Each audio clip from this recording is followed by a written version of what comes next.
Monsieur Clark? Oh, salut les garçons. Ça va, vous tenez le coup? On est en deuil, c'est pas la joie. Mince, j'ai cru que c'était des cookies maison. Vous auriez une minute qu'on puisse discuter? On voudrait vous poser des questions. Tout un tas de questions. Vous savez, dans Cosmos, Carl Sagan nous parle d'autres dimensions. Des dimensions au-delà de notre monde. Oui, bien sûr, c'est une théorie. Oui, c'est une théorie. Donc, en théorie, comment on fait pour y aller? Vous voulez parler de Hugh Everett et de son hypothèse des mondes multiples, c'est ça? Eh bien, en gros, il existe quelque part des univers parallèles identiques aux nôtres.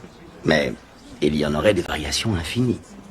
Ce qui veut dire qu'il existe un univers dans lequel cette tragédie n'a jamais eu lieu. Oui, c'est pas de ça qu'on veut parler en fait. On pensait plutôt à une dimension diabolique comme le plan de nombre. Vous connaissez le plan de nombre? Un écho du plan matériel où la magie nécrotique et la magie Oui, de c'est l'ombre. ça. Si cette dimension existe, un endroit comme le plan de l'ombre, comment on pourrait s'y rendre? En théorie. Eh bien, imaginez un acrobate sur une corde raide. Bien, cette corde est notre dimension. Et notre dimension suit certaines règles. On peut soit avancer, soit reculer. Mais imaginons maintenant qu'à côté de notre acrobate, on trouve une puce. La puce peut aussi avancer ou reculer comme l'acrobate, n'est-ce pas? Oui. Ouais. C'est là que ça devient vraiment intéressant.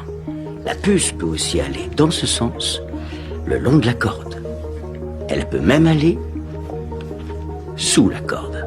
Le monde à l'envers. Exactement. Mais nous, on n'est pas la puce, on est l'acrobate. Dans cette métaphore, oui, on est l'acrobate. Donc, on n'ira jamais dans le monde à l'envers.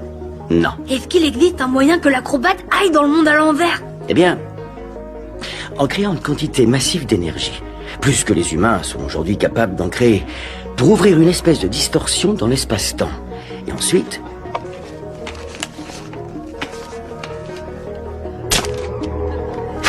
en créant une entrée.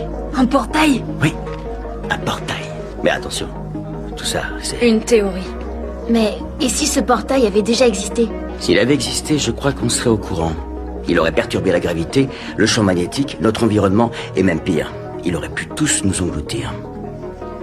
La science est vraiment sans sas, mais pas franchement indulgente.